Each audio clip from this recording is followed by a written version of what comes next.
Saya akan membagikan kepada saudara bagaimana suatu pernikahan itu bisa bahagia. Saudara perlu memahami bahwa pernikahan bahagia itu adalah salah satu akar keluarga bahagia.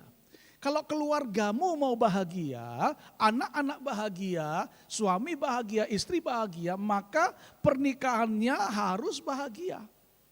Amin. Karena otomatis kalau pernikahannya bahagia, keluarga bahagia. Bagaimana mungkin keluarganya bisa bahagia kalau pernikahannya enggak bahagia? Betul? Ya. Nah, karena itu kualitas kebahagiaan keluarga itu sangat ditentukan dengan kualitas kebahagiaan dalam pernikahan. Kalau pernikahannya bahagia, otomatis keluarganya pasti bahagia. Kenapa saudara? Karena pernikahan itu ibaratnya seperti akar. Dan keluarga itu adalah pohon dan buahnya. Ya, jadi pernikahan itu dia seperti akar.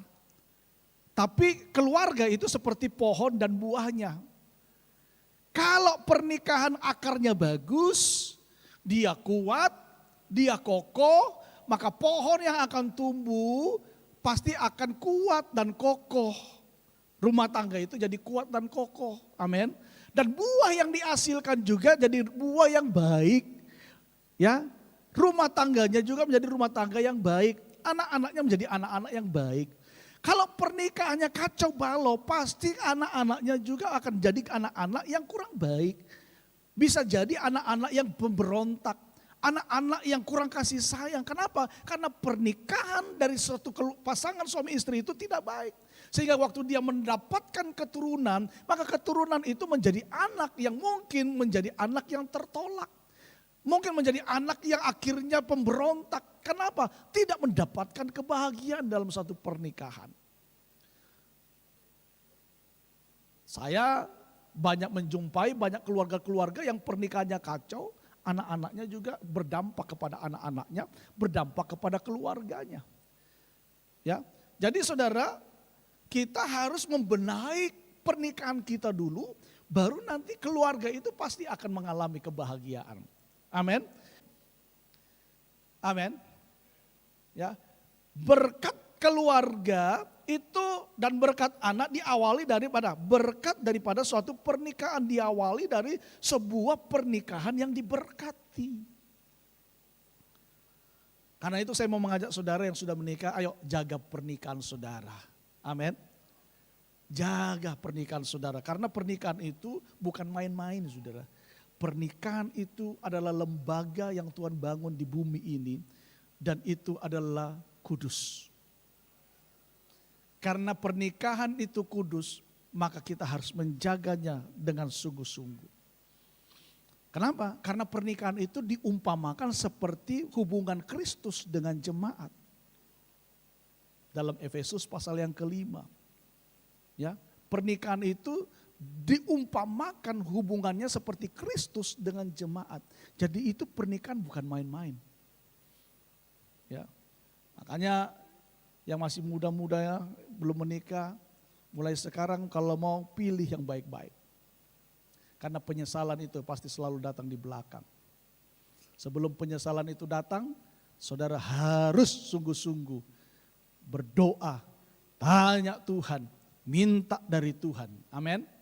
Ya, karena kalau sudah menikah, tahu-tahu saudara nemukan bukan tulang rusuk tapi tulang rusak. Bukan penolong tapi perongrong, sudah. Ya, bukan seorang imam yang takut Tuhan tapi imam yang selalu meneror, imam yang selalu membawa kita kepada hal-hal takut, khawatir, cemas. Jangan. Kalau selama berpacaran dia sudah main tangan, dia sudah main di belakang saudara, dia sudah mulai ada 02, tinggalkan. Nanti ketika kamu menikah dengan dia, dia tidak akan setia dengan engkau. Percaya saya. Kalau dalam pacaran saja dia sudah mulai ada 02, 03, 04. Katanya nggak apa-apa Pak, ini kan koleksi, belum tentu kan yang semuanya jodoh. Kesetiaan itu ditunjukkan sejak dari awal. Amin. Haleluya. Ini karena saya mengasihi saudara, ini kan banyak yang belum menikah dan banyak yang mayoritas perempuan kan.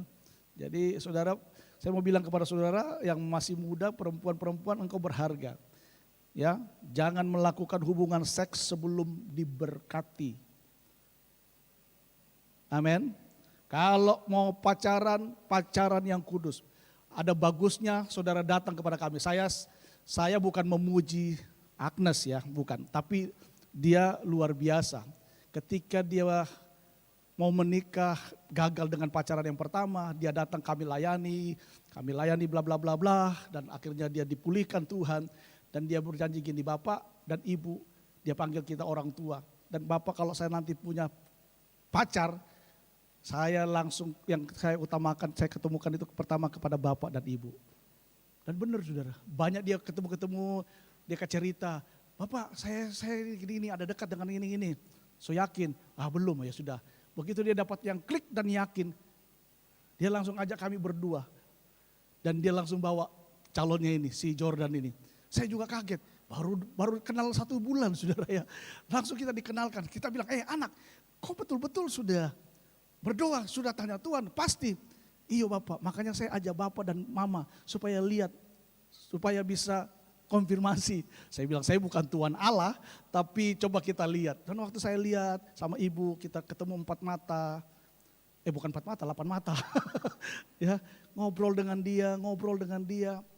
Saya bilang gini, dari sisi positifnya anaknya baik, saya bilang. Tapi saya sarankan jangan buru-buru. Berkenalan dulu. Karena paling bagus itu berkenalan dulu. Ya. Oh iya, yang laki-laki saya layani, ibu juga layani yang Agnes. Terus akhirnya berlangsunglah lama. 1-2 bulan masuk konseling saudara ya.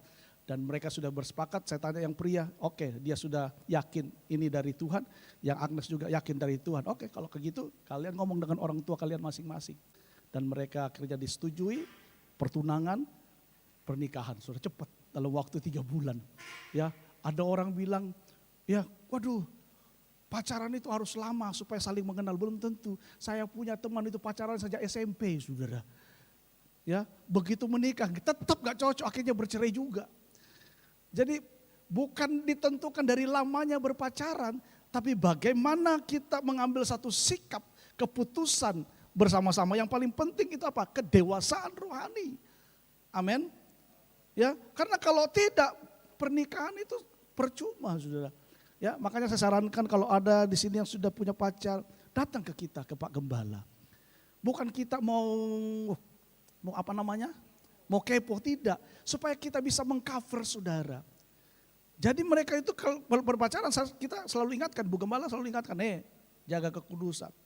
Ya, karena apa? Kita memantau saudara, kita bisa mengarahkan saudara sehingga berpacaran itu pacaran yang benar. Amin. Ya, bukan cari tempat yang gelap, cari hotel, bukan. Itu akan mengundang setan, saudara.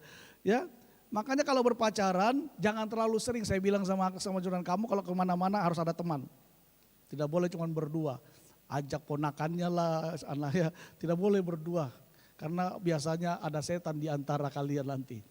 Ya, karena itu harus dijaga. Nah, waktu saudara datang kepada kami sebagai gembala, kami bisa mengarahkan saudara, kami bisa menjaga saudara sehingga berpacarannya itu sehat. Saudara berjalan dalam koridor-koridor yang baik, etika berpacarannya terarah. Amin. Ya, kita akan selalu ingatkan, kita akan selalu kasih nasihat, bangun hubungan dengan Tuhan.